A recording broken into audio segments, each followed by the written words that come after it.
officer. Really, I am the facilitator of this process, and that is my primary role here. There'll be a couple of us that will help facilitate the process as we go through this for the next few months. And so here at the outset, I wanted to introduce just a few people to start orienting you as to who's in the room. We have 46 total participating members on the committee itself.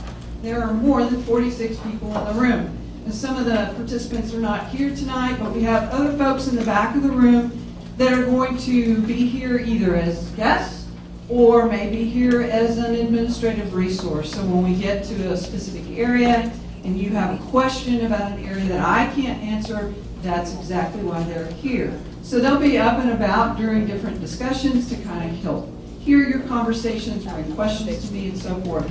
So the first person I want to start with, though, is our superintendent of schools, Dr. Brad Schnauz. He's at the back of the room. Hey, y'all. Welcome. Thanks for being here. He will be addressing you a little bit later this evening, and then I'm just going to introduce a couple of other folks. Not everybody. We'll do a little of this each night. But right over here on my right in the red shirt is our Chief Technology Officer, Kyle Berger. Dr. Schreiber, if you don't mind standing up. Chief Academic Officer. Probably the most important role in your child's life is right there, right? Dr. Holly Ray, where are you? Holly, Chief of Schools. That's probably her Doppler right there in terms of academic performance here in GCISD. So that's just a few of the people that I'm going to introduce for tonight as we allow some of the others to join us. I really appreciate your being here tonight.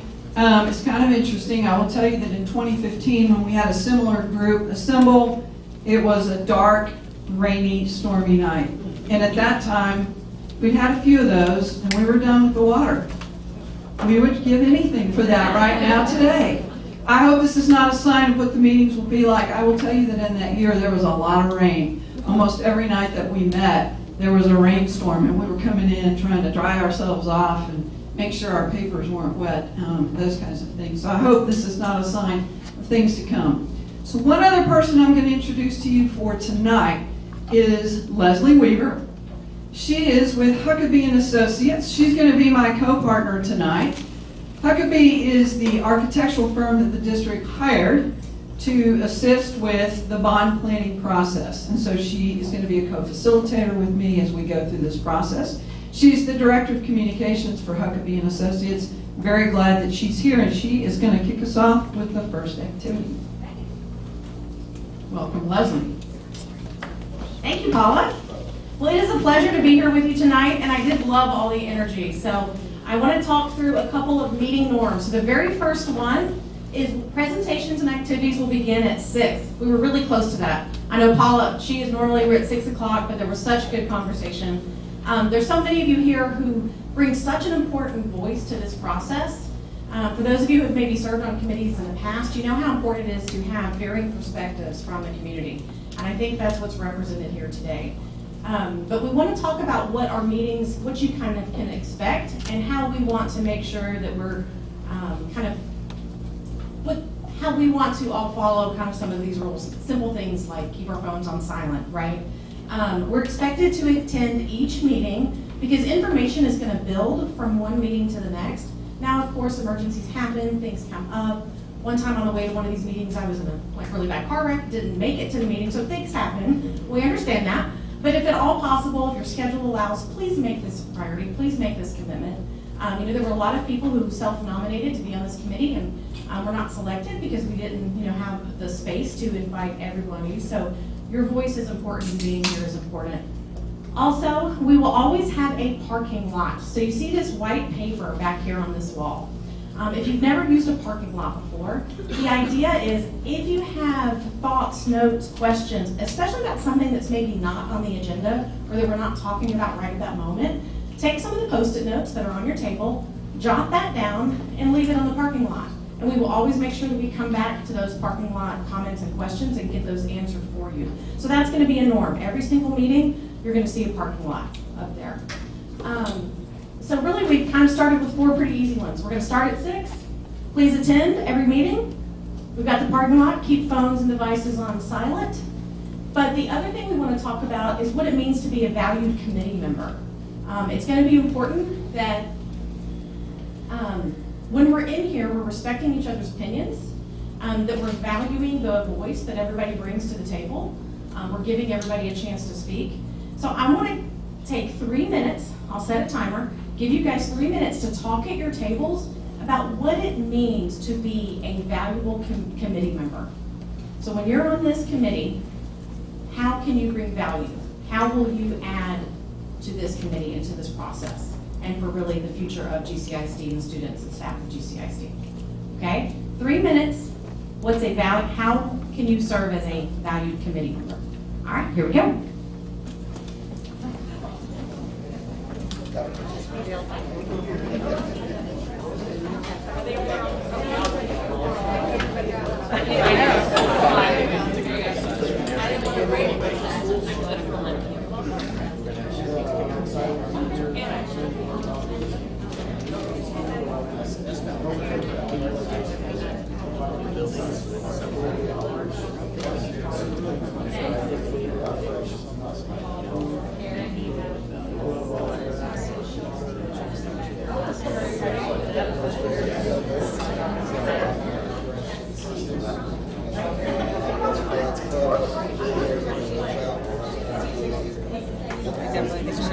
Sharing your voice is important, right? Sometimes on a big group, we're having this subcommittees, but I was on the precursor to this committee this spring, and we did something many things, and then it made it much more manageable about conversations, and then the subcommittee was able to share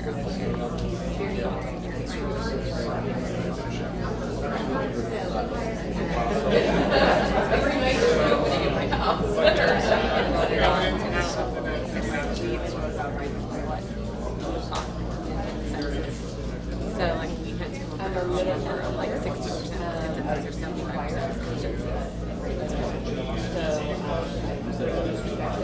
Right.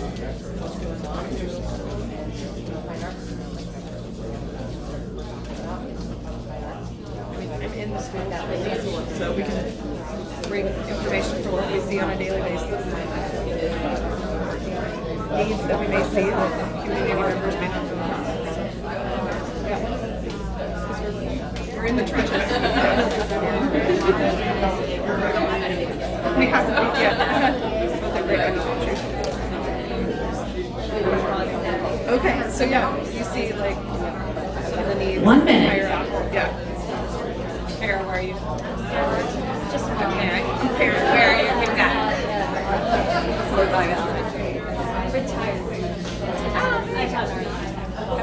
But you have an educational perspective. That's important. Yeah. Joanna, your kids are female? And I can't like yes. And I mean, you get to serve as husband in the future as a community member.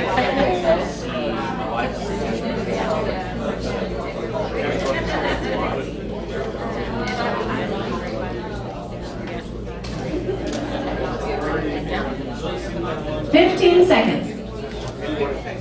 Parents too. Also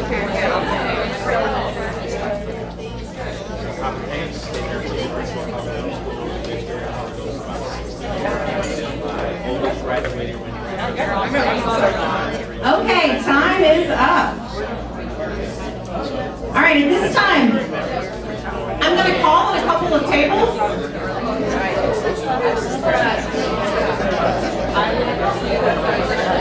Where are my elementary teachers in here? I'm going to call on a couple of tables, and I would just love to hear your top kind of 2 or 3 ways that you can be a valued committee member. So I'm going to start right here with this table in the middle. We can have spokesperson share, just real quick, a couple.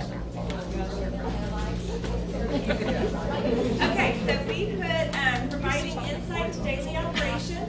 We have a dad of a first grader, parent of 2 elementary kids, fine arts perspective, PTA president and TEA history, bird's eye, global perspectives, open mind, and just vested as community members, parents, and staff in what's best for GCISD. And that's dead now. All right, thank you. We can bring this one around. Okay, how about this table right here? We said very similar things, that we all bring different things. Some of us are employees, some of us are business owners, a lot of us are parents. So just being open-minded and knowing that people come from very different places. Some people are gonna be for spending money, some people might be opposed to spending money, and just hearing people out and trying to see things from different perspectives. Okay, great, thank you. How about let's pass the mic to this front table? We have a number of people at our table from Dove Elementary, so I know focusing on Dove and the needs of that school is important to our group as well as parents in general and the district, and we have a couple of district employees who can weigh in on making sure all students have their needs met. Okay, love that, all students. And it's real easy for us to sometimes come in. I'm a parent too. I've sent 2 kids through public school. Well, technically I'm a senior this year, so a few more months to go, but it's easy to come in with our own perspectives, right? And so if I invited a whole bunch of my friends and moms of the whole volleyball team that my daughter's on, we might come into the room with the same ideas, same perspectives. But it's important to think about all the kids, right? Not just my daughter's volleyball team and what she might need, but everybody. Okay, let's go right here. Mr. Newton. Well, very similar to the other tables. We have a lot of experience at this table with kids in school, grandparents in school, kids and grandparents in school. I think we have a faculty or a member of the staff here. So a lot of people have been involved in the community for a number of years. So we bring a lot of perspectives from the school, the children. And one thing that hasn't been mentioned is the whole community perspective and what's best for the school district and how do we accomplish that and what's needed to do that. So really that idea of community. Community, yep. Okay, this table over here.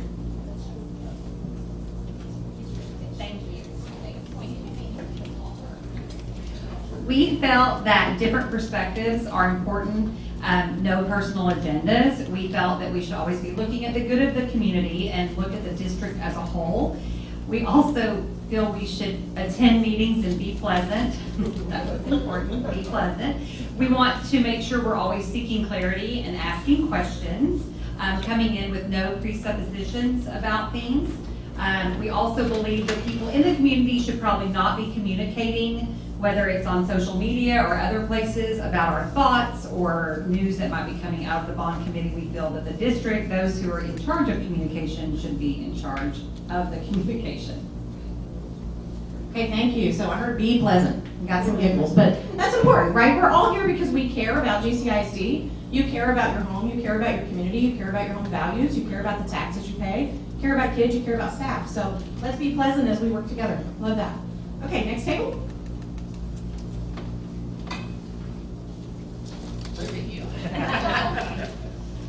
Yeah, I guess I kind of walked up to this table a little bit late, but we've got quite a bit of experience here with somebody on property and zoning and a VP of a financial firm who's got experience with bonds, and we've all got children in the district. So as members, we all want to just be I guess pleasant in the way that we communicate. We've all got differing opinions, but we want to try and collaborate to work together to try and build towards a common goal, make this district a better place, but also be mindful of our stakeholders in the district. So, all right. Great, thank you. And the back two tables are our liaisons, right? That's correct. So I think we've heard from everybody. Thank you, this is a pretty good list. So how are we going to be a valued committee member? We're going to provide insight. We're going to stay open-minded. We've heard that a couple of times. It's important to hear, right? We use our ears, hear different perspectives, focus on the needs of all students, use our experience, lots of different experiences that we bring to the table, focus on community, don't have personal agendas, be pleasant, seek clarity, ask questions, and ultimately collaborate and work together. Sound like we can do that? Okay, very good. Paula's clicking for me, I love it. Okay, now we're gonna have a little bit of fun and we're gonna get to know some of the people in the room if you don't already. Bonus, if you probably already know people, this bingo game is going to be easier. So on your table, turned over, there should be a stack of bingo cards.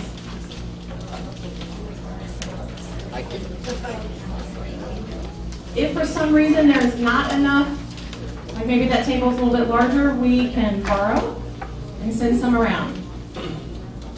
So remember how noisy it was at 6:01? We wanted to get that noisy again because we want you to reach out and get to know each other. And the other purpose of this is to maybe find some people that you can connect with.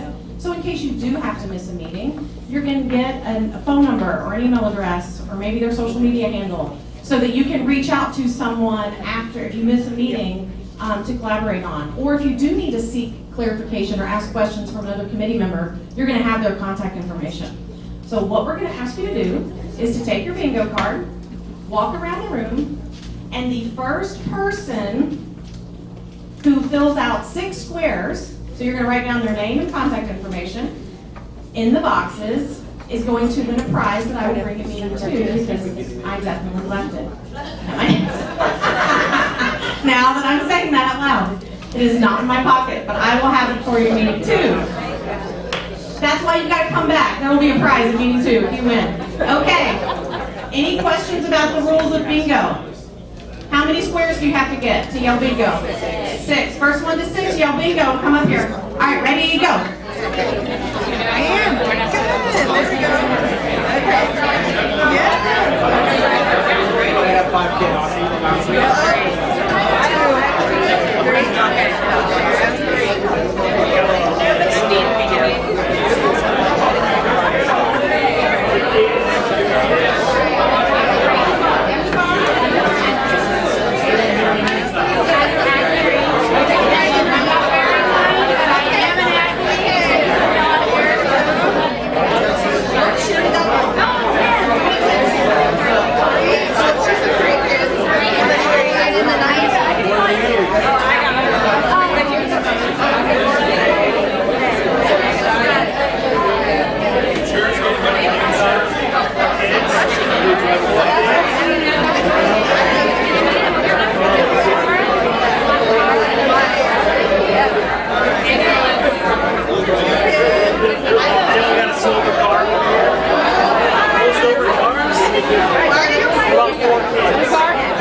Okay, state, which was? Texas. How many kids do you have?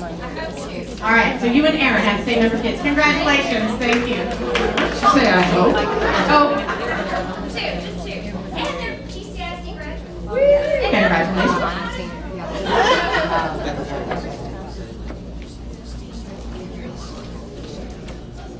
One of the things I'll share is there's a packet on your table right behind the agenda. There is a notes page because as we get into this a little bit later, there will be a couple of presentations. And if you want to take some notes, we wanted to provide that to you there. So, all right.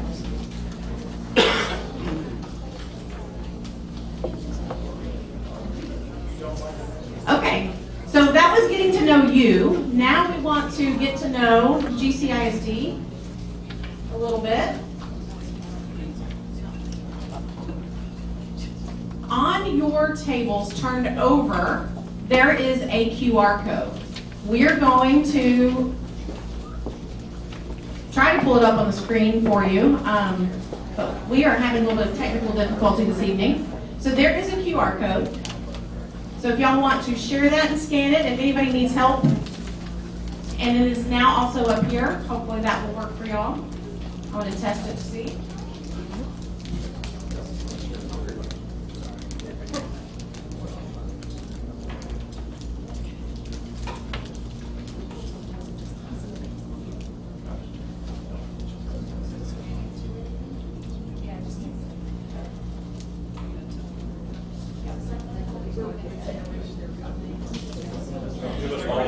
You do not need to enter your name.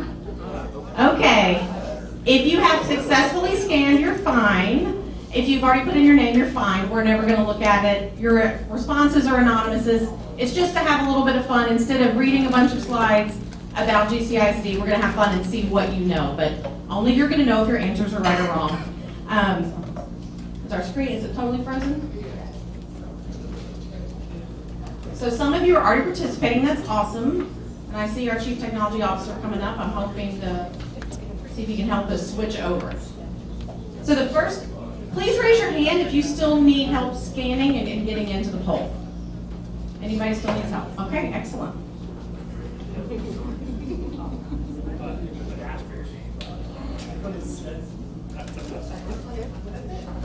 Yeah, you play. Yeah. Yeah, the first question is approximately how many students are currently enrolled?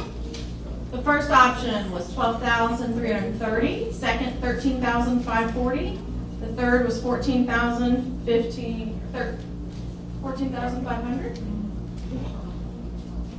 and then choice D was 15,250. We're going to get it reconnected here in a second. Let's see how well you did.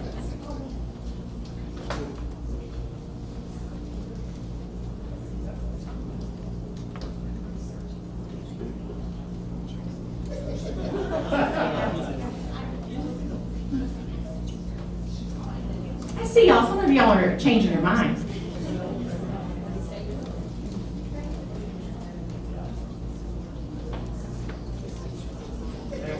Where's the CTO?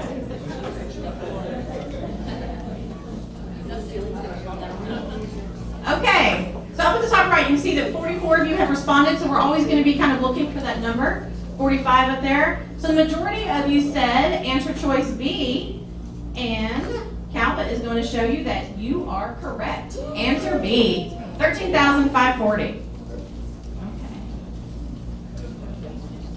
Okay, now you should see question 2. How many employees does GCISD have?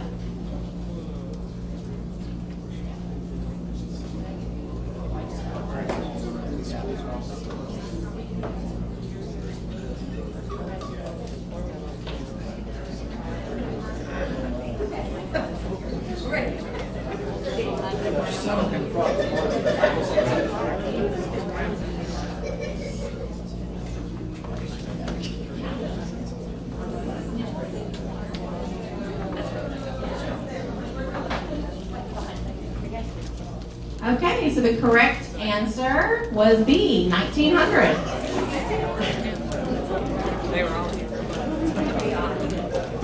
Okay, third question. What cities does GCISD serve?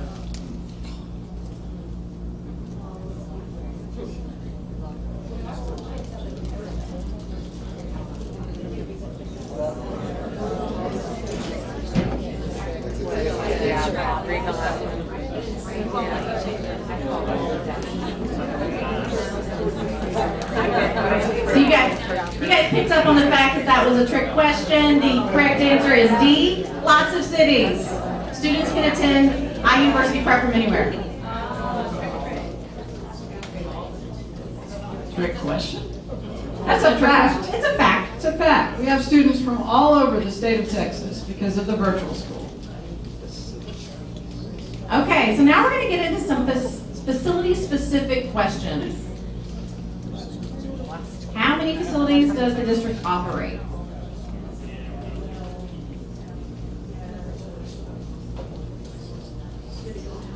What constitutes a facility, a building?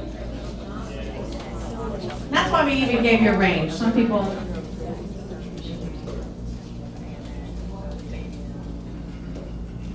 The correct answer was D, between 40 and 46. I just have to tell you, there's a range there because even within GCISD, we debate what's a facility. Really? Because when I say to the facilities department, or I ask them a question about the stadium, they're like, that's got several buildings to it, right? So it's got 2 big concession stands. There is the stadium itself and all the bleachers, compared to a concession stand you might find at the middle school. Does that all count as the same facility? Okay, we're just counting buildings. All right, so between 40 and 46, correct. All right, how many high schools does the district have?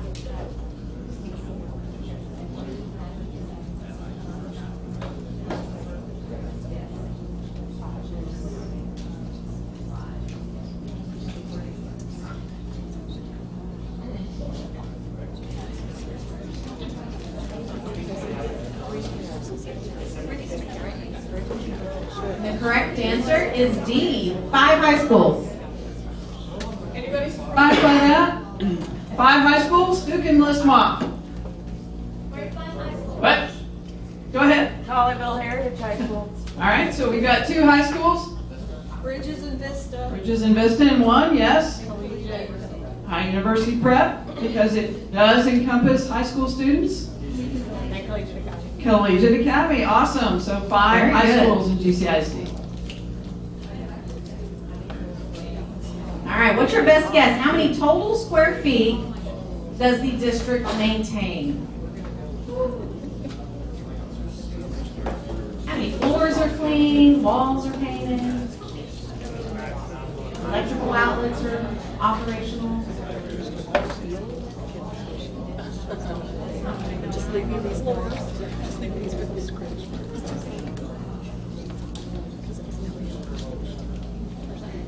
So lots of guesses for 3.2 million square feet. Let's see what the answer is. Correct answer is C, approximately 3.2 million square feet. So they are maintaining a lot of space to take care of your kiddos. What percentage of schools in GCISD are over 20 years old?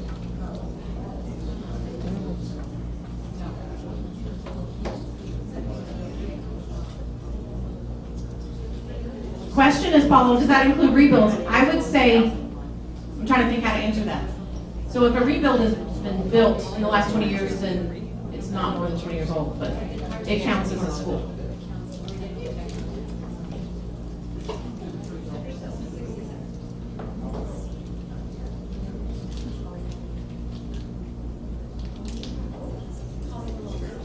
Yeah. And the correct answer is A. Almost 90% of schools are over 20 years old.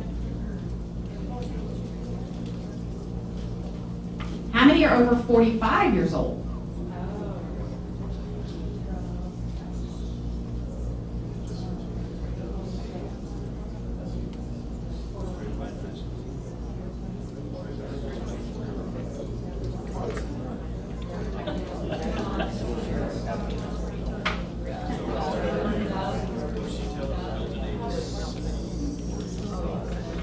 Yeah, that isn't a school. Yeah, Bridges and Vista. You guys are pretty evenly split almost on this one. The correct answer is D. 5 schools. About a quarter of you in the room guessed right.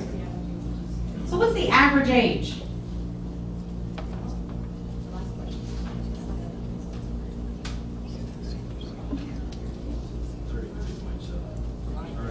know, I love that Paula's very specific. It's not 33 years, it's not 34 years, it's 33.7, or 28.5, or 38.8. Lots of guesses for answer B, and you are correct. 33.7 years. All right, thinking about heating and air conditioning equipment, what is the biggest challenge for Grapevine Colleyville in regard to the rooftop units?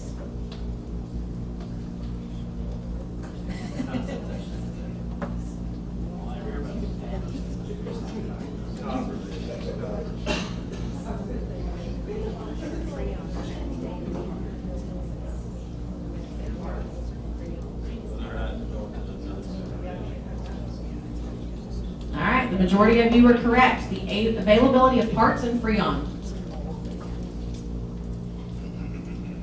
How many chillers, cooling towers, and boilers does the district have to maintain?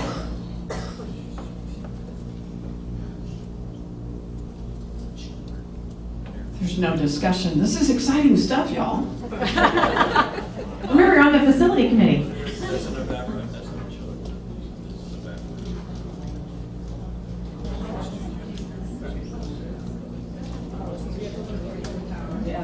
All right, correct answer was A. You got it. Okay, security is a pretty big deal in schools these days, right? We trust that when we send our kids to school, they're going to be safe. We want them to be safe in our homes, we want them to be safe in our churches, we want them to be safe in our schools. How many exterior doors does the district maintain on school campuses?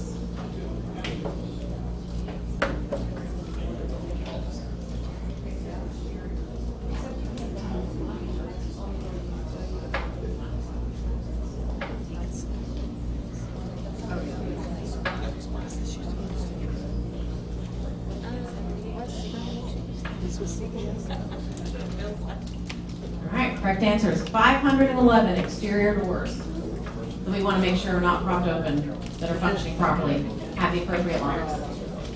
How many surveillance cameras does the district manage and maintain?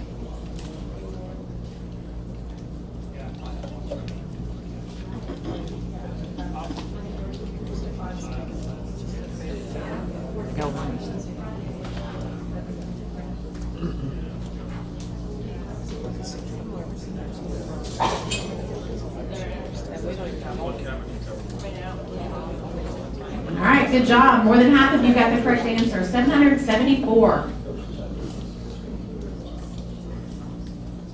All right, Paula, what is the purpose of a combined position switch and request to exit device?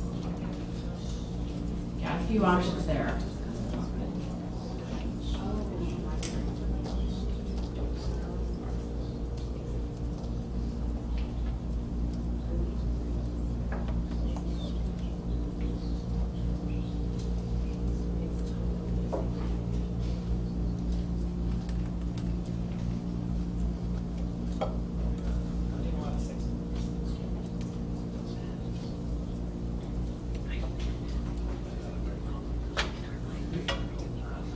The correct answer is it monitors the position of a door and identifies its location, and most of you got it right. Good job. That is really a very important technology piece that we have on all of our exit doors. That is, not only does it identify the door, and the position is really the important thing, right? Was the appropriate credential used to actually enter that door? Is that door being held open for an amount of time that's beyond the normal and the reasonable? Because sometimes people like to stick things in doors, and so we need to know that they are locking and closing. But there's an upgrade to the technology that even we have, because we put that technology into our buildings really in one of the former bond programs. And there are certainly there have been a lot of advancements in that world since that time. And one of the things that the technology will do now is really zero in with more than a magnet. It will zero in and tell you whether or not that lock is engaged and locked. And that's kind of a critical piece as we continue to move forward. So thank you for participating in that. Just a little bit of information to kind of put an order of magnitude and context to some of the things that you'll be looking at when we get into the bond projects. Okay, a couple more questions. What's the primary means of communication on the campus?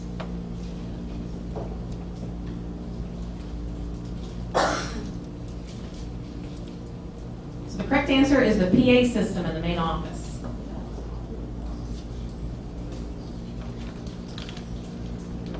All right, who knows what recapture or Robin Hood is?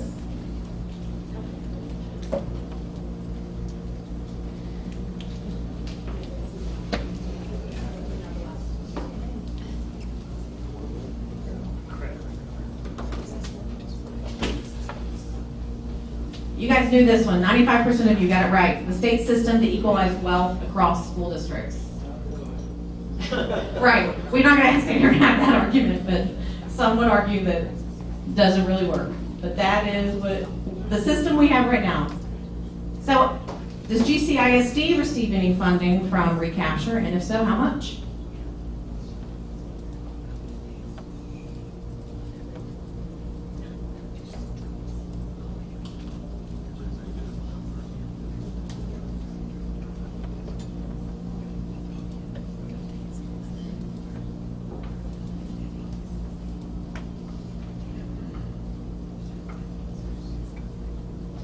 Okay, so the correct answer is the district sent $64 million to the state as part of recapture. Now that one is kind of a trick question. Because the district receives zero, yes, because really as a Chapter 49 district, we are sending money to Austin. And so in the last budget year, which was 22-23, GCISD sent $64 million of its tax revenue to Austin for the equalized wealth system. Kind of a staggering number, honestly. So, is that it, Leslie? Two more. When was the district's last bond election?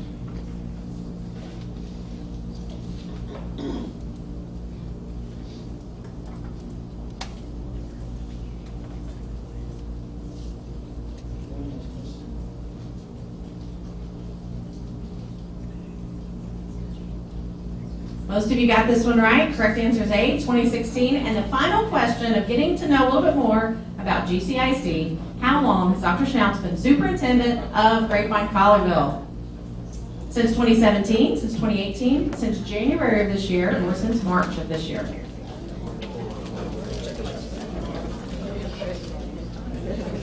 You guys are smart. Since March of this year. Thank you for playing along. Raise your hand if you learned something new. Okay, very good. Raise your hand if you learned something that you might go back and share with neighbors. Maybe there's some misconceptions or understanding. Okay, very good. Great. And as he would tell you, he's been superintendent for just a minute. And so with that is a perfect segue to introduce again our superintendent of schools, Dr. Brad Schnauz. Here's the clicker. Hey y'all. So yes, it has just been a minute, but it feels like dog years. It feels like a long time, you know. And so sometimes it feels like you're driving down the road in a car about 90 miles an hour and you just have your head out the window. But no, it's great. It's a blessing. I'm honored to be the superintendent here. And I just want to say thank you. Thank you for being here. Thank you for this commitment. We do have a diverse group here with parents, grandparents, staff members, volunteers, dad's club, council of PTAs. I mean, so many of you wear so many different hats, and that's great. And so it's great that we come together with that kind of diverse thought, backgrounds, whatever it is. But when you really get down to it and start to peel the onion, we all want the same things. We want our district to be the absolute best. And you know, tonight I'm going to kind of talk about a few things and just really celebrate our accomplishments and just really some of the great things that we have going on here at GCISD. But I also want to share with you too, and many of you know this, but I'm a parent. I'm a dad of 4 children. My wife actually, she flew to Atlanta today. We're moving our oldest daughter in to start her 3rd year at Georgia Tech. I am jealous because I looked at the weather in Atlanta. It's 85 in Atlanta. And so whoever calls it hot Atlanta, it's so wrong. And so And then it's 108 when we walk in here, from outside here in Colorado. And so, but nonetheless, so I get it, and our oldest daughter, again, graduated from Grapevine High School. I think that'd be 21, maybe? Is that right? Yeah. So then I have a senior daughter at Grapevine High School, and then I have a sophomore daughter at Grapevine High School, and then we have the little engine that could, the 5th grader at Glen Oak, and that's my son, and Will. And so, here's the thing. I'm so proud of the board. Monday night, they passed our vision, our mission, our balanced scorecard with our priorities and performance objectives. But our vision is to honor our legacy, equip for the future, and achieve excellence. And so we stand on a solid foundation of a legacy of tradition, of success, of commitment, of so many things that have poured into a successful school district and a successful learning organization. And so, these are just a few things that were accomplished this past year. And I say this past year because we're going to fill up, another slide for 23-24 soon. And the thing is, I want to give you this picture. If you picture a target in your mind, okay, and you have the bullseye, and then you have the circles that surround that bullseye. But in the middle is academics. It's academic achievement, and everything we do is around student achievement on the academic side. And then we're very blessed to have so many extracurriculars, co-curricular activities where our students really thrive both academically and on that extracurricular side as well. And so I just want to point out a few things. If you start in the middle of this list, if you will, you can see some academic honors here.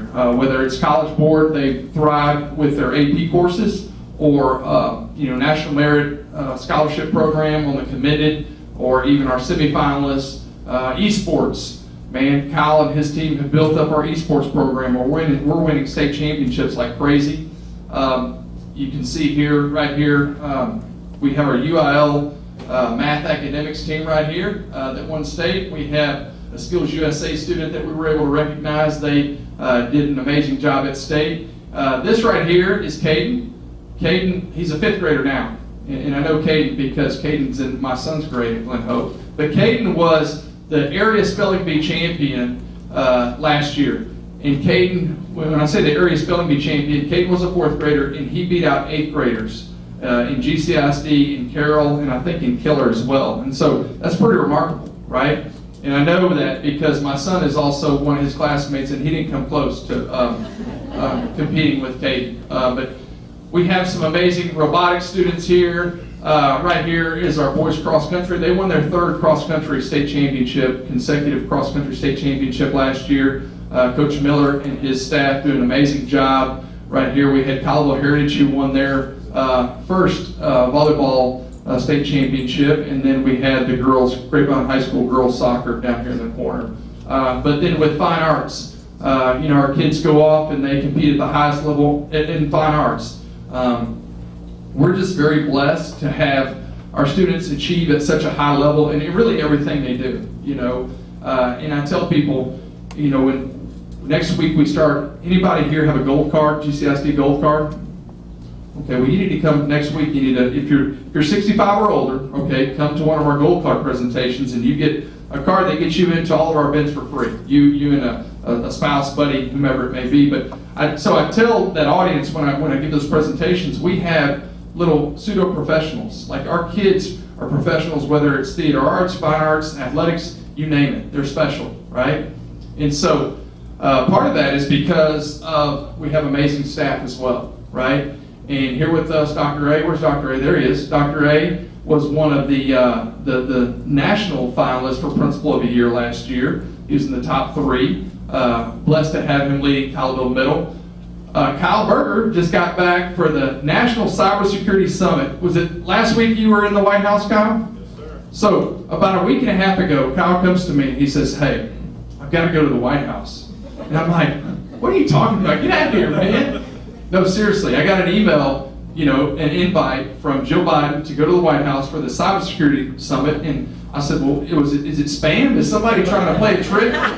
Because he has it set up at GCISD where we get these random emails, and people like me fall for it, like some kind of free Starbucks or something, and I'll click on it, and then I'll have to go through like 2 hours of training not to do that anymore. And so I'm thinking, okay, did you fail your own spam test? And it was legit. And so he went to the White House last week and participated in the cybersecurity summit. But that speaks volumes to his leadership and just how talented our staff and leaders are here at GCISD. Again, I mentioned Rick Miller, our cross-country coach at Grapevine High School, and we have one just as good over at Caldwell Heritage. And you can see here we have Ashley Benson right here.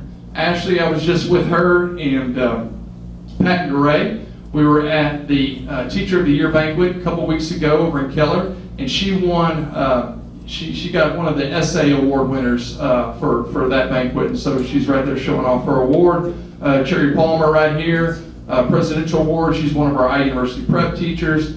And then we have Charity McConnell right here. She's a CTE teacher with the Colin Powell Award. And so we're very blessed to have amazing teachers, amazing staff, but also too, I'd be remiss to say that we have amazing parents and families who are committed to making sure our students, have the best resources, that they're the most prepared, that they have that family support behind them. So our families are committed to ensuring that their children succeed, and also ensuring that our staff are supported and that they can be at their best so that they can support our students. And so student opportunities, and this is where it kind of gets difficult, I'll be honest, because when you have, we talked about the financial side, we'll touch on that here in a minute, but we have a lot of things, a lot of offerings, opportunities for our students here in GCISD. And so there are a lot of moving parts with academic programs, with extracurricular programs, whatever it may be. And it's like keeping a lot of balls in the air at the same time and keeping that going at a high level because, again, I mentioned that legacy piece. We've set the bar high here in GCISD. And you guys have expectations, and they're really high, okay? And the staff, we have expectations. And so that aligns, I promise you. And so there's good pressure when we show up every day to be at our best so that we can keep all those balls in the air and we can keep that bar at a high level for our kids, for our staff, and for our community.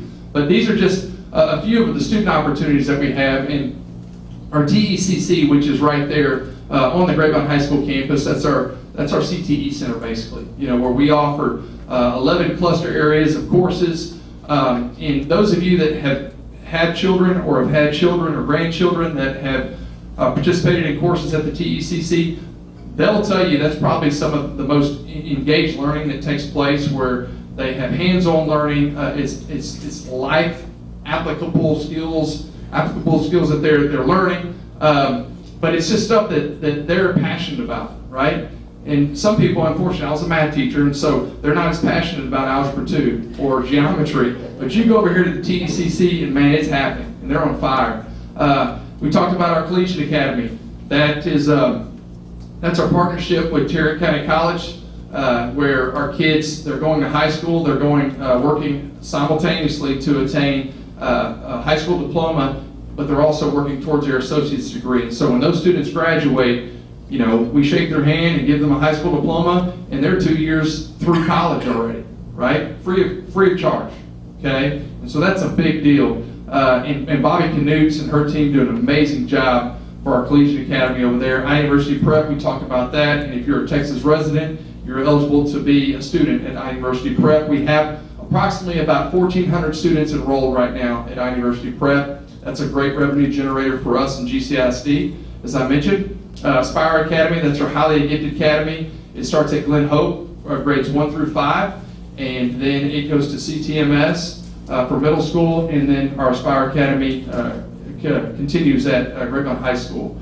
Arts Integration at Bransford, that was something that I believe started about 5 or 6 years ago, and they have really taken off with that, with music, the fine arts, if you will, and those students are really, they're on fire for the arts at Bransford. STEM, we have our STEM school at Canyon Elementary. That was part of the 16 bond that we discussed earlier. So those kids can go from Canyon at the STEM school at the elementary, they can go to Grapevine Middle to continue that STEM learning, and then once they get to Grapevine High School or Caldwell Heritage, they can continue that STEM learning as well. So You know, I tell people we have something for every student here in GCISD. That's a good thing, but again, it's hard because there are a lot of balls in the air, and that stuff, you know, costs money, and our community and our district, we've committed to that, and we want to stay committed to that and those opportunities that we have for our students.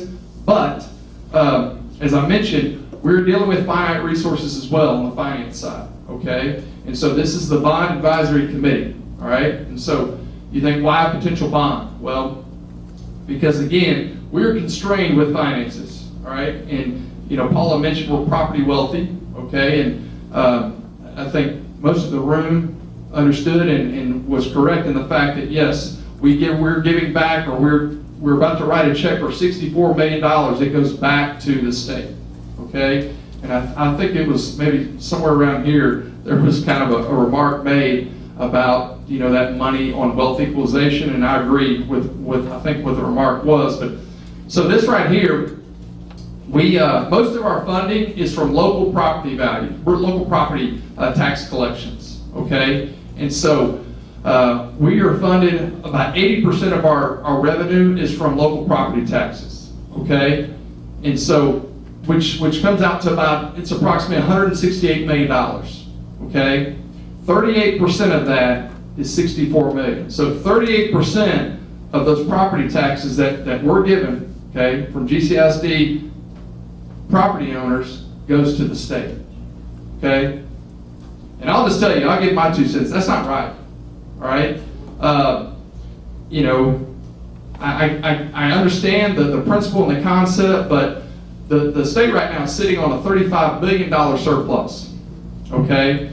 And through the history of Robin Hood, we've given back, I think it's somewhere around $900 million just from us, okay? And I believe it's going to be about, the state's going to receive about $3 billion in Robin Hood alone this year, okay? And so, you know, you can just do the math, and if we could just keep a portion of those monies, man, it would go a long way here in GCISD. And so that's another conversation, all right? But why a potential bond? Because bond monies, we keep 100% of those funds, all right? Minus the interest and issuance costs, but on the INS side, we keep 100% of those, and so none of that goes back to the state, okay?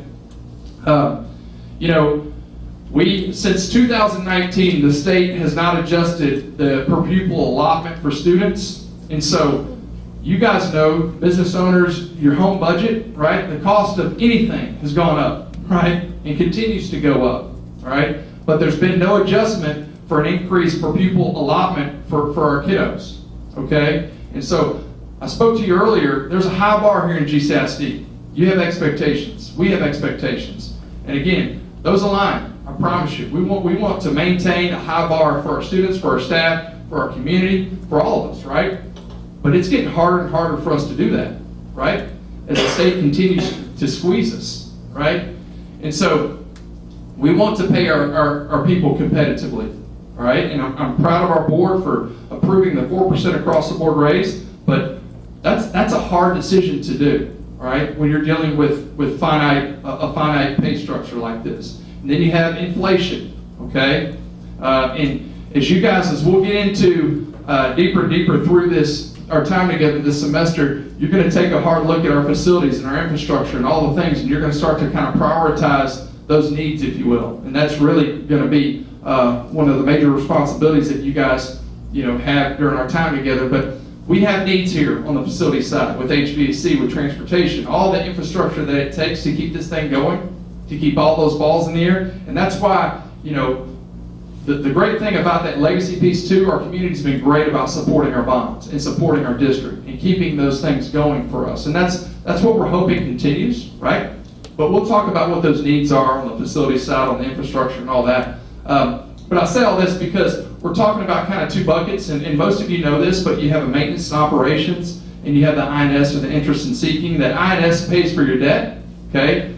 The M&O pays for, you know, it's the daily operations, the payroll, the expenditures, and the bulk of our budget is payroll, is people, right? Because we have to have people to teach the kids and the students and the people, right?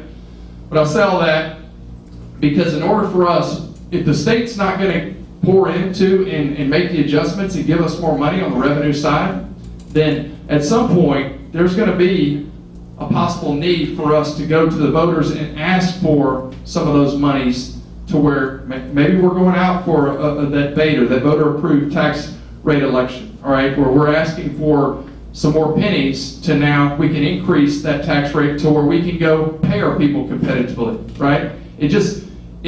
We're coming to kind of a cusp of some tough decisions at GCISD, all right? And so we'll talk more about that, but I just want to share that with you that the state is not doing us any favors, okay?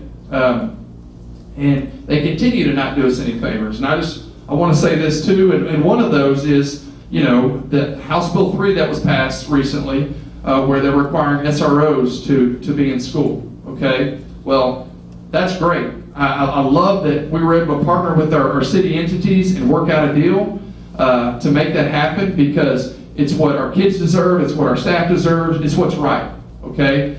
But those of you in the room, a lot of districts across the state, they're not in compliance with House Bill 3 right now, because they may not have those city entities that partnered with them, all right, to make this happen, because the reality of it is, yes, they did give us some money for this, but it was so small and minuscule that it doesn't make much of a difference at all, okay? So they didn't do their part in funding it. It's basically an unfunded mandate is what it is, all right? We're just blessed to have city partners that have stepped up and kind of helped us get there, okay? And so I'm telling you, thank City of Grapevine, thank City of Colleyville, thank our officers, because we get to have our local men and women in our schools protecting our staff and our students. And so I'll get off my soapbox on that, but the state did not do its part. Let me get through this and then. But I want to talk about the tax rate.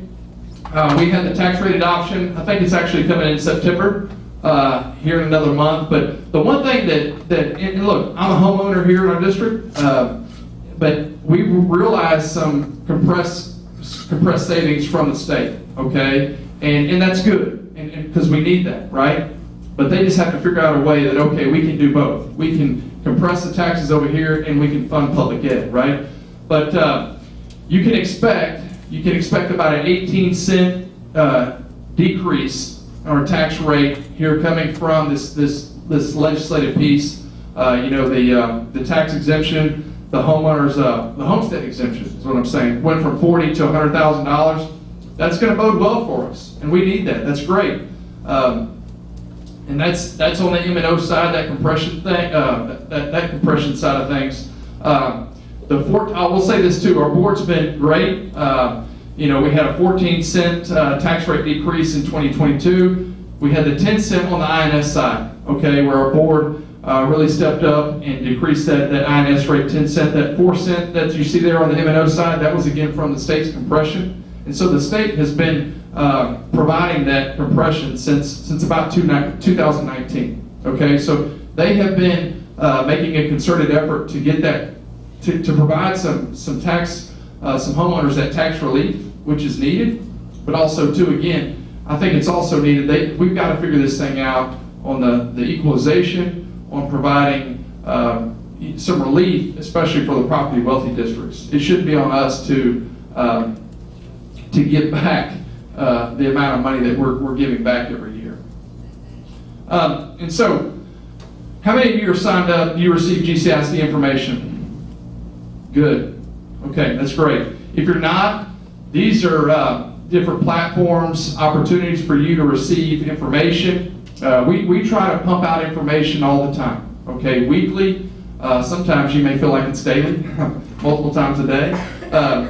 I tell our team, I'd rather us over-communicate a little bit than not enough, okay? And so it may mean that, you guys are maybe signed up for all of these, or maybe a couple of these, but I want to encourage you to stay informed, stay signed up, and again, you're going to get a lot of that opportunity here in the next few months with this group, but it's just, again, it's an honor to lead and serve in GCISD. We have an amazing team.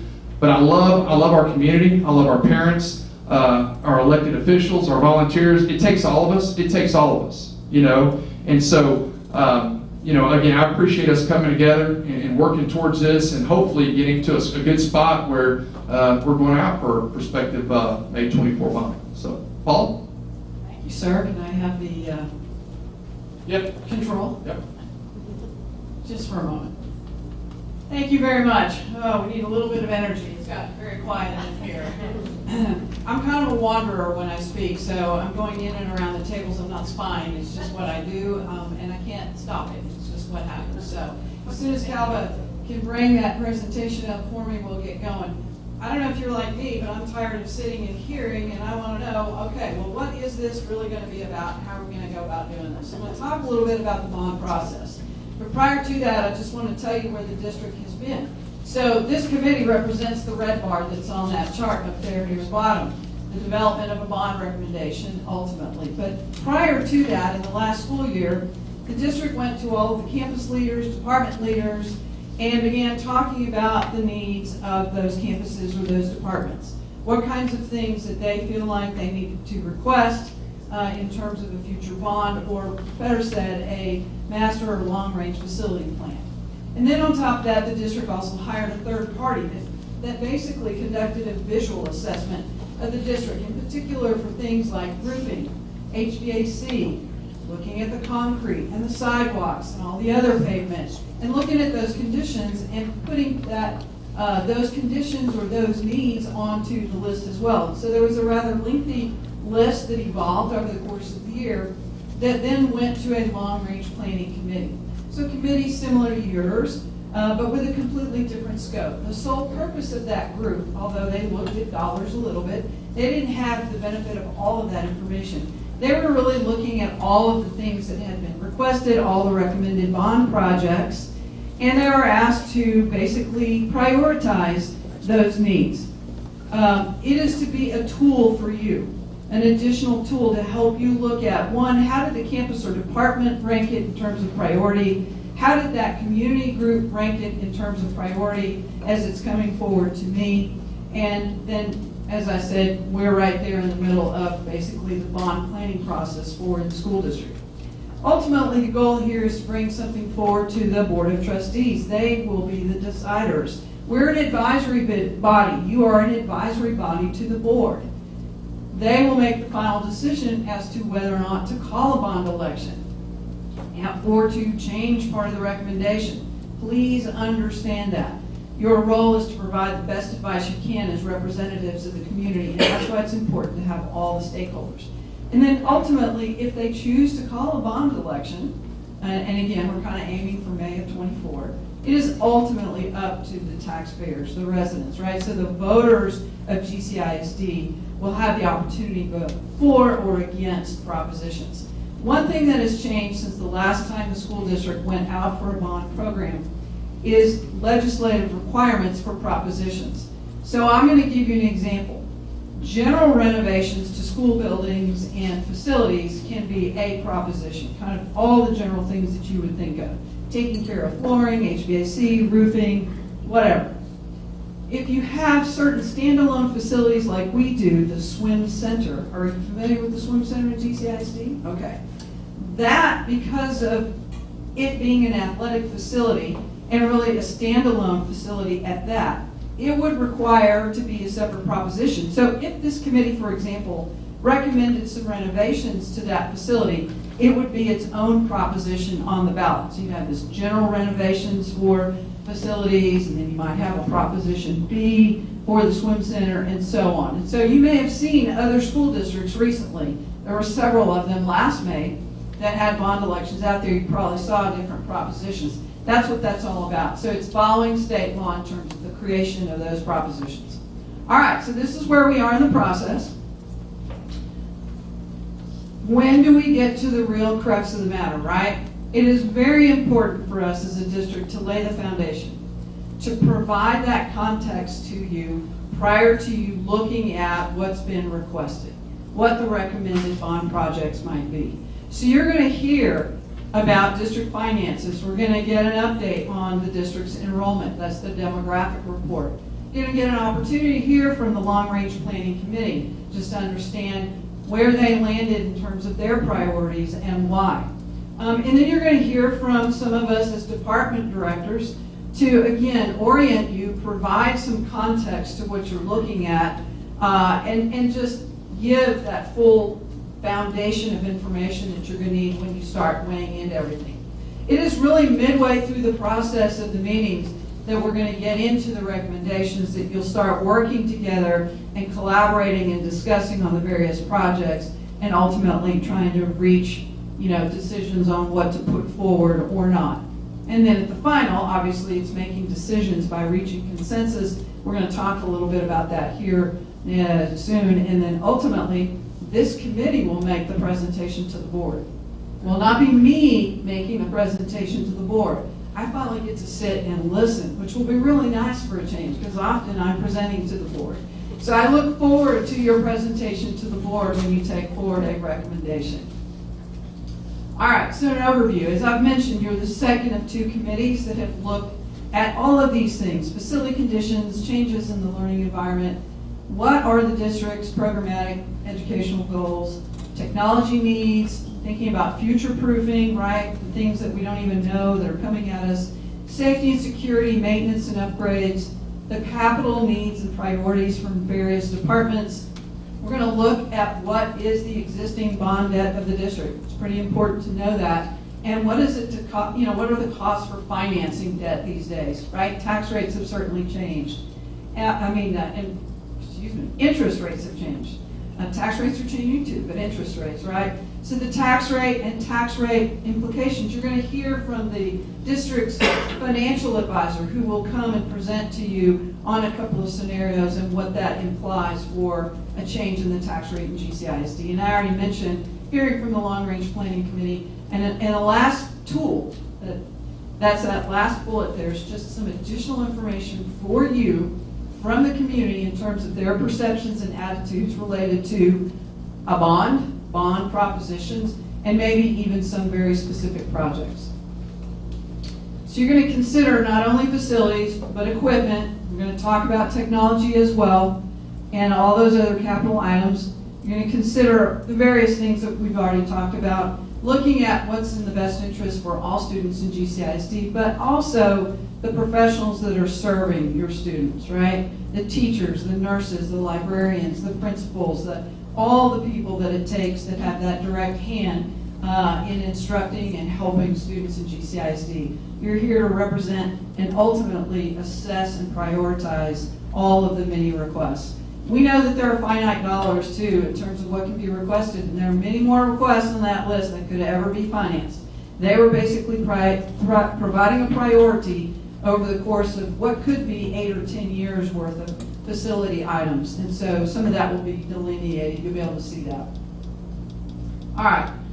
Dr. Schnautz really already covered this, so I'm going to skip past this. I thought this was a good slide. You're going to have an opportunity to see this on our bond website. But if you're curious about the payments for the last 5 years, there they are. Those are the recapture payments to the district. He mentioned closing in on really what is $1 billion here in the not too distant future in terms of the amount tax revenue that's been given back to the state. All right, so at your table, behind the agenda and behind the notes, there were a couple of handout items. I wanted you to have the tax rate comparison. Where does GCISD stand in comparison to some of the peer districts in this region? It looks a little bit like the graph or the chart on the right. Okay, so you'll be able to see that and compare it to area school districts. You also have a handout showing you the district's existing bond debt, starting with where we are right now. That chart also kind of shows you some payments that are scheduled to be made in August and then in February of 2024. And obviously out to the far right, what it's going to show you is where the district's debt will be by the time we get to May of 2024. It's just like wanting to know where your mortgage debt is at a certain point in time, right? Maybe you're able to look at some sort of a prepayment, maybe you're considering some type of home renovation. It kind of fits along the same lines. And so I wanted you to have that information. And all of that, as Dr. Schnautz mentioned before, in terms of positioning, is the district, the Board of Trustees, that is, made the decision a year ago to drop the INS side of the tax rate equation. So INS stands for Interest in Sinking Fund, if you're not familiar with it. There's a Bond 101 as one of the last items in your handouts. And there's a page with 2 buckets. your tax rate, your property tax rate for the school district. You also pay maybe a Tarrant County College or a hospital district, obviously city, that kind of thing. We're just looking at the GCISD property tax rate there. There are two buckets. The first bucket is the maintenance and operations. That's what it takes for the district to operate on a day-to-day basis. Those things that are going to be consumed during the course of 1 year. Electricity, salaries, fuel for the buses, supplies for the students, supplies for the teachers. Those day-to-day operating expenses are funded on one side of the tax equation. That's referred to as M&O. The other side is INS, interest and sinking fund. What that really means is debt. That is the tax rate that equates to making payments on the district's debt. That portion of it that goes towards that. And that's what that other bucket is. It also shows you what the new rate is going to be with the 18 cents that you referenced a little bit earlier in terms of it going down as you're looking at this particular year. All right, so let's get into the real meat of what your work will be. What is it that the Board of Trustees has basically asked and is charging this committee to do? You are to represent the priorities and expectations and values of the GCISD community. Consider the needs of all of our students in the district. Use facts and data, as much information as we can possibly provide you with to make the best, most informed decisions that you can. Are you going to know everything? Are you going to understand everything? Not probably possible, not for a committee with as many things to look at. But we are going to try to provide as much context, information, and data as you need to be able to weigh in on some of those requests. Ultimately, it's recommend a program to sustain the district's building needs, right? And extend the life cycle of our facilities, as it were, and maybe some of the other things. It is very important, though, that you understand the district's finances. What is the district's finance position? What does this all imply to taxpayers and to the future of the district? You're going to hear from our Chief Financial Officer at our next meeting as he goes through some of that information and ultimately recommend a program. This is probably the most important slide right here. We'll let that sink in for just a minute. Your job is actually to prepare 2 bond packages. So bond package 1, and this is because we have the VADR looming in our background, right? We know that that's another tax rate increase the district may have to ask voters for. So bond 1 is to prioritize projects that will sustain the district for the next 2 to 3 years. That's basically intended to just meet the most basic and fundamental needs of the district. It's nothing more than doing that.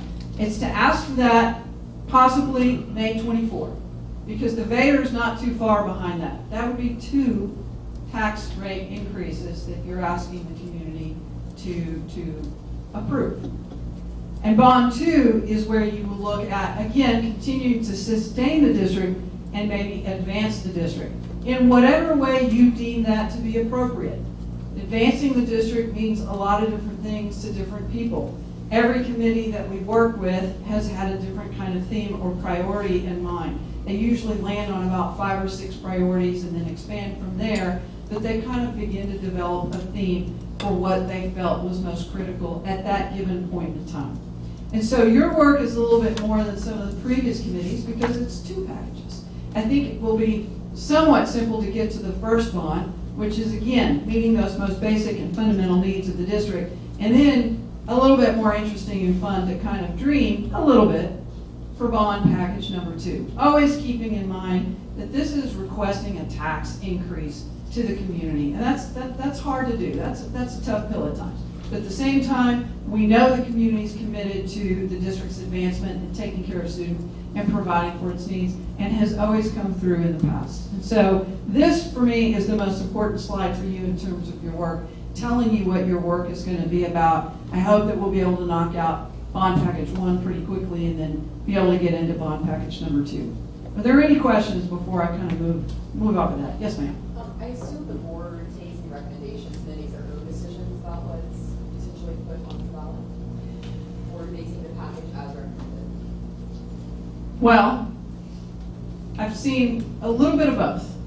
So in the last go-around, I would say more often than not, they take the recommendation in the committee. But there were adjustments that were made, especially in the 2016 bond. So we got to a recommendation, they understood, they asked the committee to go back and reconsider a few items.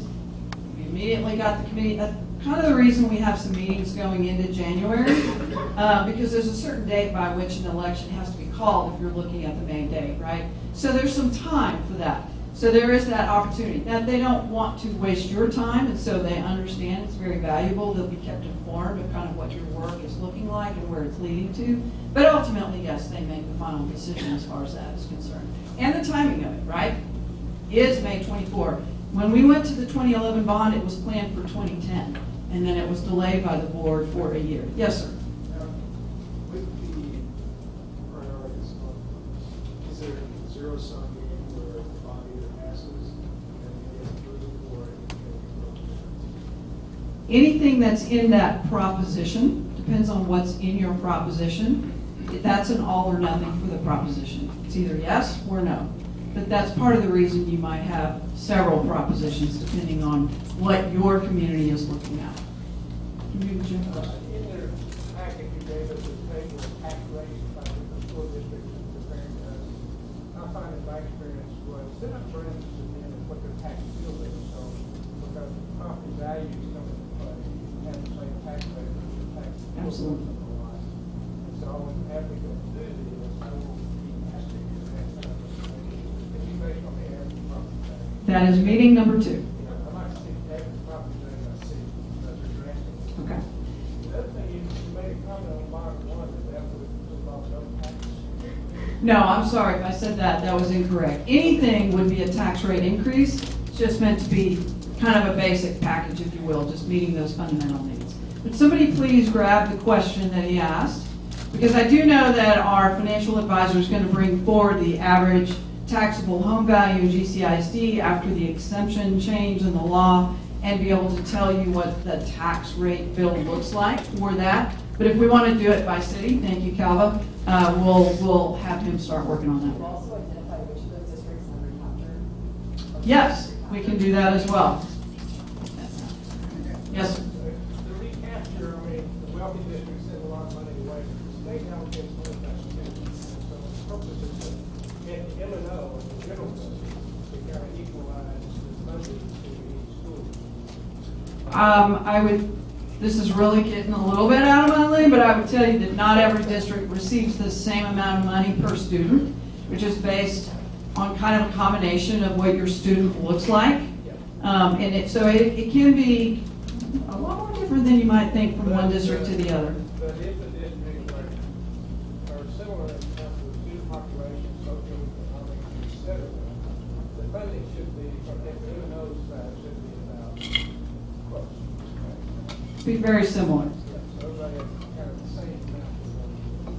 I would tell you though that just within this region right here, the amounts are very dissimilar. But we'll let Derek address that in meeting number 2. Great questions. Anything else? Any other questions? Was there another? Yes.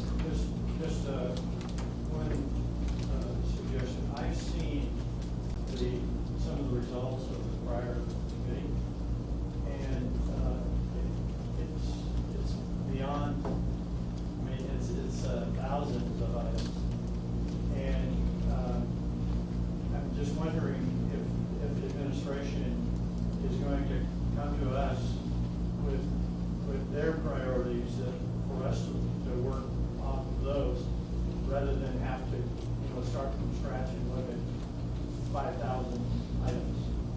So we are going to be transparent about bringing the full list that they looked at and letting you see how they prioritize that list.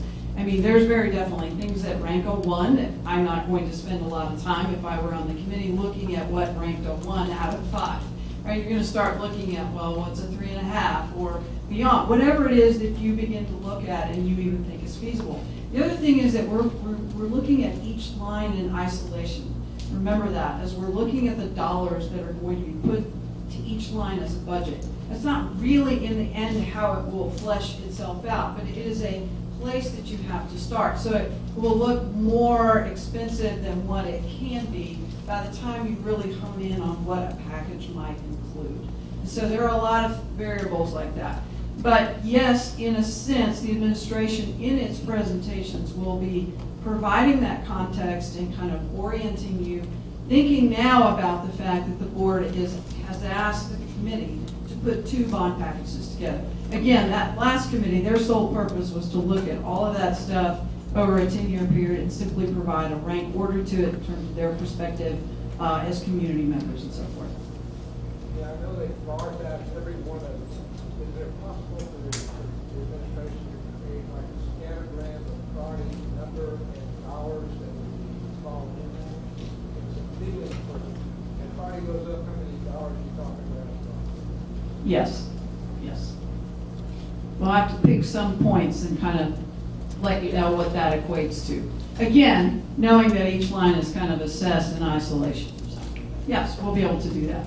Did you capture all that? Thank you. All right. One thing that's very important is transparency in the process.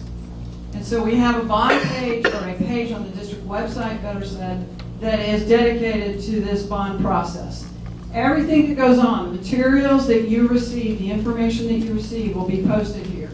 Our agendas, presentations, you've seen Alex over there with the video camera. We're recording these meetings. We will replay them, or they'll be available there for anybody to replay. Meeting notes. We have an individual that attempts to kind of summarize what took place in the meeting. It's not a detailed set of meeting minutes. I don't want to mislead you as far as that is concerned, but it is a summary of notes that's also available. So if for some reason you have to miss a meeting or a portion of a meeting, that's a good place for you to go and maybe catch up with what happened at the meeting that you missed. Now, when you're finally in your discussion groups, that kind of thing, it's a lot harder. I mean, we can't really record that, but as far as the presentations and all this foundational information that you're going to be receiving, that is going to be out there as a resource for anybody who wants to go to it. That's just a quick snippet of what that looks like as far as the web page is concerned. All right, last item of order. Ms. Weaver, again.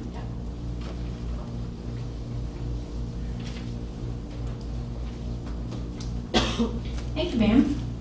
All right, good questions. And I know there was a question about specific tax bills based on the city, so that's certainly not on the handout. But on this sheet, on the far right, there was at least what the school tax bill would be on a home, the $440,000 home, which is the average home in GCISD. Also, on that Bond 101 page, it mentions that school boards are allowed to call bond elections 2 times a year, either on the May uniform election date or the November uniform election date. You've also heard them mention a VATR, that voter approval tax rate election. School districts by law can only have that 1 time a year, and that's in November. So in case some of you were wondering, well, why don't we, do this at the same time? If you're looking at a May bond, you could not have a voter approval tax rate election at the same time. Okay, so one of the things that we always like to do is talk about what consensus is going to mean for our committees. When you heard Paula introduce me earlier, I work for a firm where we partner with districts all over the state to work on different types of committees. And one of the things we know is we want to figure out when we're making decisions, how do we know, is it the loudest in the room? Is it a 50.1% in the room? Does it have to be 100%? Does it have to be unanimous? So we like to define consensus. So what I did with my team is I looked at all of the committees we worked with in the state over the last couple of years and said, hey, what did you guys define as consensus?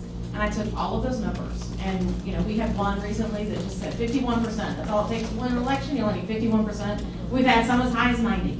But when we averaged all of them, the average was 69.5%. So what I want to come and recommend to you as a committee is to consider 70% of you in this room would equal consensus. So in that chart, when Paula had the slide that showed all the heads and later you're going to be making decisions, when we go to take a vote on the projects that might be in bond package 1 or the projects that might be in bond package 2, I would like to offer up the suggestion of if 70% of you in the room would agree to that, then that makes the cut, if that makes any sense. And I see some of you on the committee who maybe run the long-range planning committee that maybe spent some time talking about consensus. So with that in mind, 70%, I would like you guys to spend a few minutes talking at your table does 70% make sense for your group? Why would that be a good number?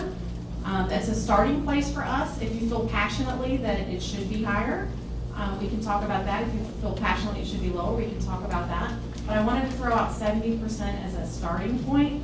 And I heard somebody in the committee one time say, it's like I'm gonna paint the bedroom wall at home. Maybe my wife picked a color and it wouldn't have been what I picked, but I can live with it. I can live with it. And so at the end of the day, when you're considering all the needs of students, you're being open-minded, you want to create a package that you can live with and that is in the best interest of all GCISD students, schools, and staff. So keep that in mind, and let's take 3 minutes to talk about the importance of consensus and if 70%, what the benefits are of 70%. All right, 3 minutes, go. And of course, pick a spokesperson to share out.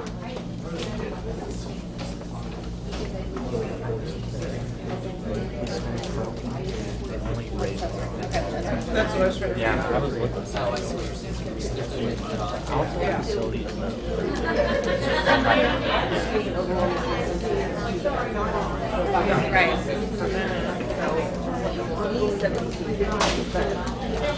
I was thinking it would be more than 50 because at 50, there's too many people. Yeah. I was one of the people that when they're like, what's But then as we talk through it, it definitely, you feel more, I feel like you feel the support. If you have 70%, like you said, majority, the higher the better. I don't think it's realistic to say we're going to make your score. That's realistic. To me, it's 70%. This is all the mistakes we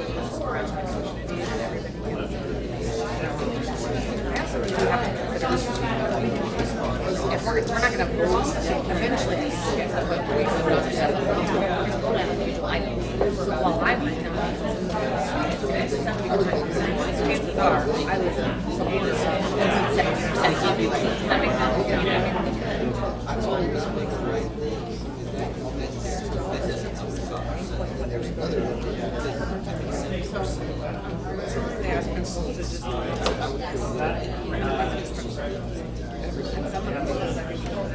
that make based on like priority. And then the last committee right down for priority based on like value, community, was that one thing that GPS was asking for that impacted the community long term? Was that the value? So the long-range planning committee that took that facilities to, we had to something on ours. Yeah.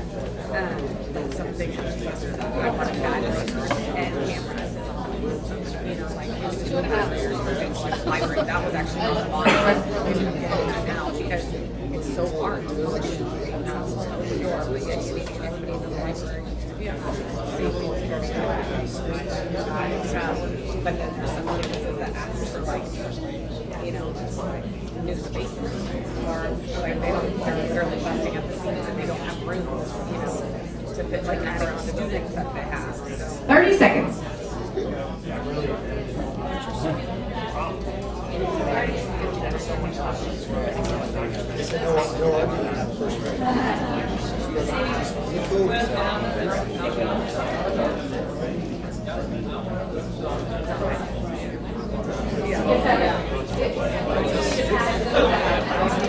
Okay, time is up. We can have you wrap up your conversation. We're going to have a couple of tables share out.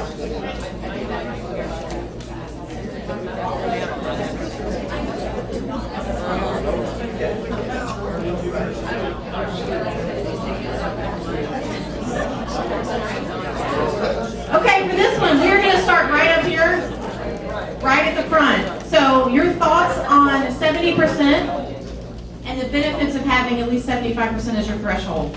Right here at this table.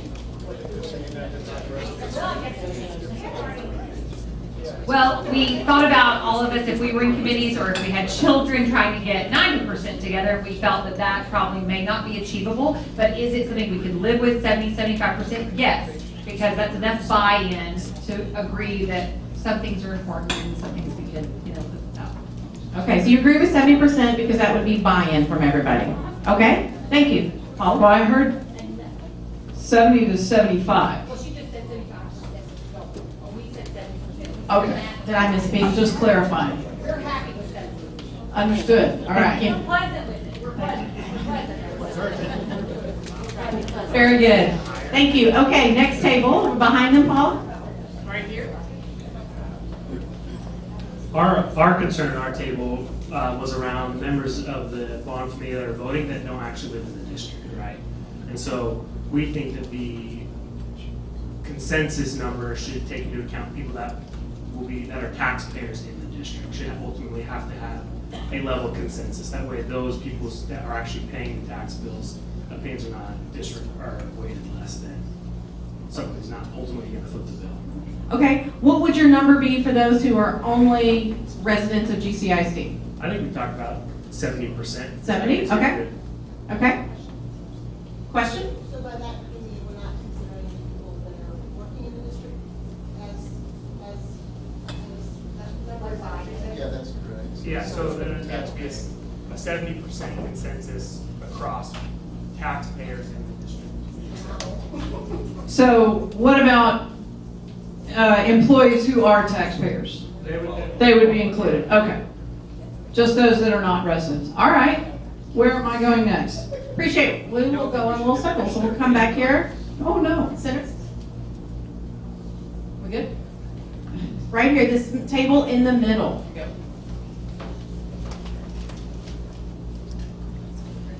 We said we were good with 70%. We view the committee as being vested stakeholders that are informed about the district. So we think the threshold for the committee's approval should be higher than what we're expecting from the community because they may not be as informed. So we thought 70% or higher would be good, but 70% was good. Okay, thank you. Let's pass it to the table behind you.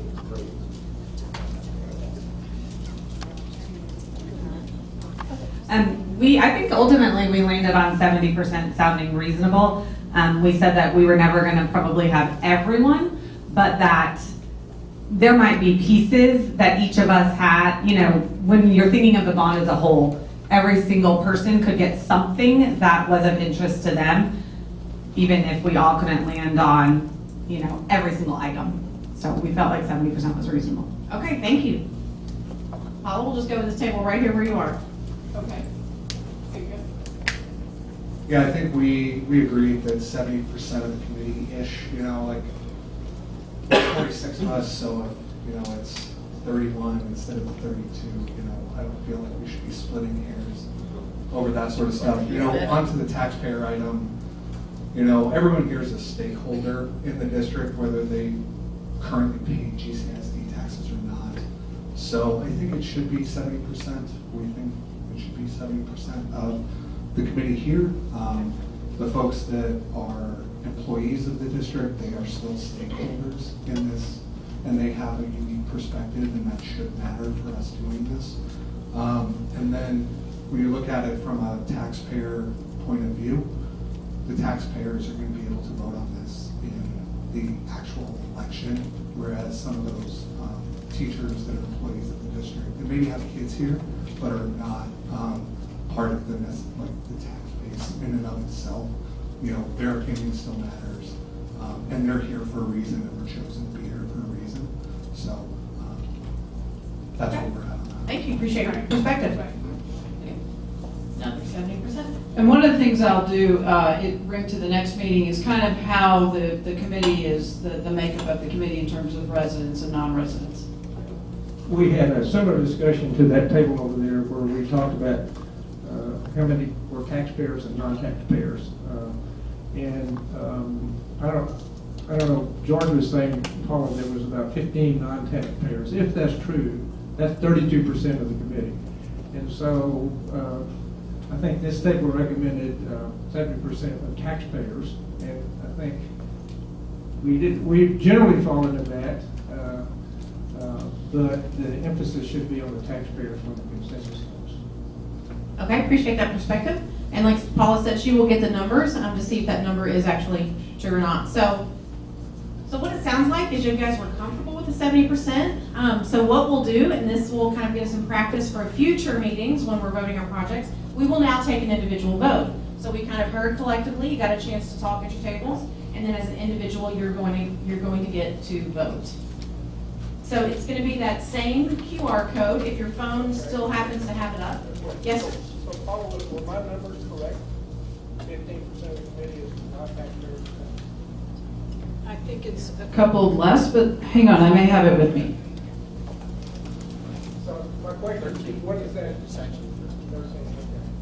So we're voting 70%, but what is that? 70%. This doesn't take any consideration.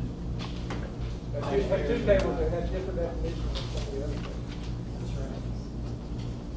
right. Okay. We're going to leave it as 70% of the committee members who have been defined as committee members, and there are some committee members in this room who are employees, but may not own a home in GCISD. We know that. Well, it wasn't passed, it didn't pass. It passed. Right, so you're voting on, can you support the 70% number for the voting members? Well, hang on. So, all right, as I mentioned to you, total committee is 46 members. Of the staff that are here that are not residents, it's 11. It's 11 of that, okay? So, just residents that are not staff are 25, which is a little over 54%, it's like 54%. Right. No, these are just the residents that are not staff. Right, okay. And so I think the question is, or I was kind of, I went that way. This is, can you support 70%? There's really two questions on the table, are there not? Yes. Resident or not? Yes, but I think the first question that you're answering is, can you support 70% of the 70% to be how we define consensus for all committee members? So some of those committee members are not residents of GCISD. Correct. So that is the first, that's the question you're answering. Yes, ma'am. I would just say, additionally, there may be members of this committee who are property owners in our district, but live within our district. And they have children who go to school here, and they are renters within our district. But they will also vote in our bond election, should we have. That is correct. Yep. Yes. Yes, sir. So right now, the question is, we are defining committee members as voting members who are sitting in these front 6 tables. Some may live in the district but not be a homeowner, but they're still a registered voter. But this is an individual vote. This So is an each of individual you vote. will now have an opportunity to cast a vote. You may want to cast that percentages higher. But I guess the only question here is, do you agree with 70 or not? Is that right? Okay, so you're not going to be able to give us a higher percentage. Will you be able to take a second vote? Yes. Okay. We can set that up tonight, or we can do it tomorrow. Yes, sir. I feel like if we hit that, like a high number of 70%, we're agreeing. I agree. With consensus. that it's- Understand. As a co-facilitator, I would agree. There would not need to be, exactly. That's why I'm asking you guys to go ahead and take this individual vote. And if it is as high as it stays with everybody voting, there is, in my opinion, as a facilitator, no need for a second vote. Appreciate the opinions. You know, as we talked earlier, everybody's perspective is important. So we're glad that we heard that perspective and we know there's that concern in the room. But at the end, we will go with what the majority agreed to. Okay, so we are sitting at 90%. So the way I see that is we will not have a second vote because 90% of the room agreed that 70% is going to be the consensus. So when we get into future meetings and we're voting on projects and what will constitute bond package 1 or bond package 2, we are looking for a minimum of 70%. Where's your number of people that voted on the screen? It is, I probably need to go change a setting. Let me. Good question, hold on.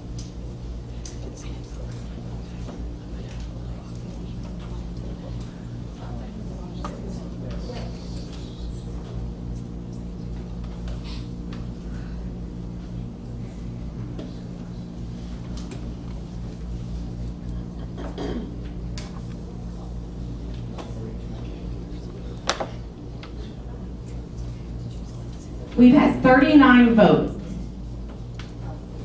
Earlier, we were up to 44 in the room voting.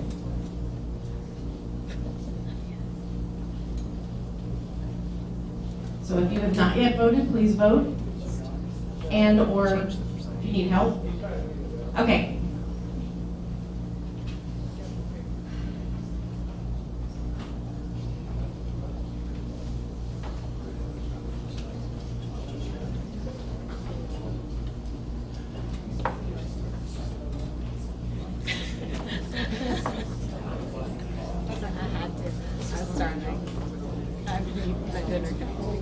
I apologize. We actually had 44 vote. I was reading the yes. It was 39 yeses and 5 noes. So you have reached 44 votes, which is how many were voting earlier.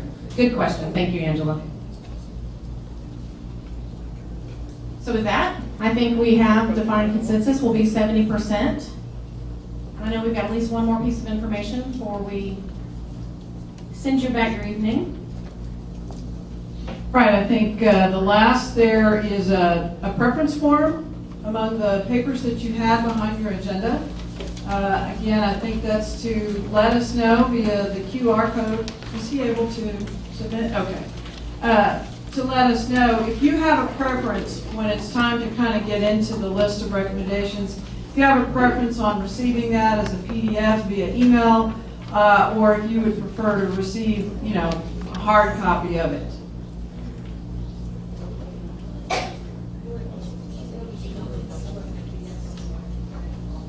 Correct.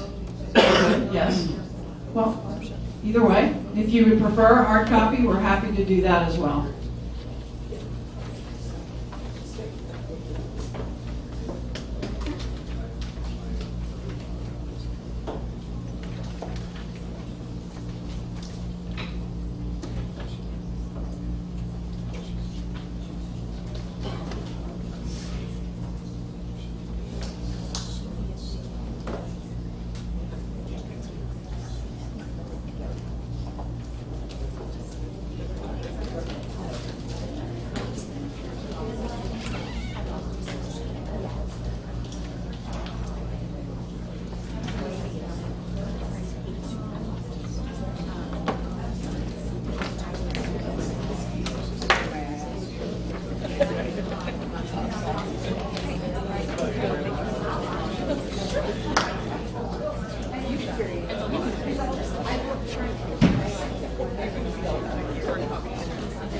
Okay, before we send you about your evening, love to hear a couple, something that you learned tonight or something that you're going to take away from this evening.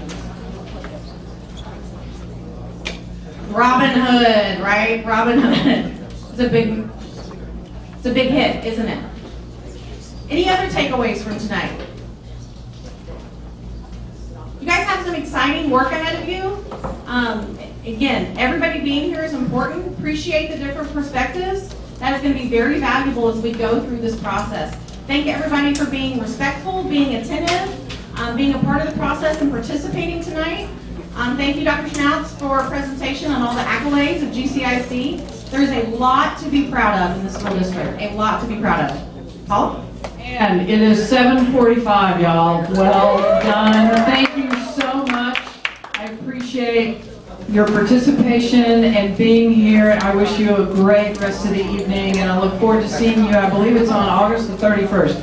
Yes, if you will leave your name badges, we will take care of making sure that they come back for you every time. You don't have to keep up with them. Thank you very much.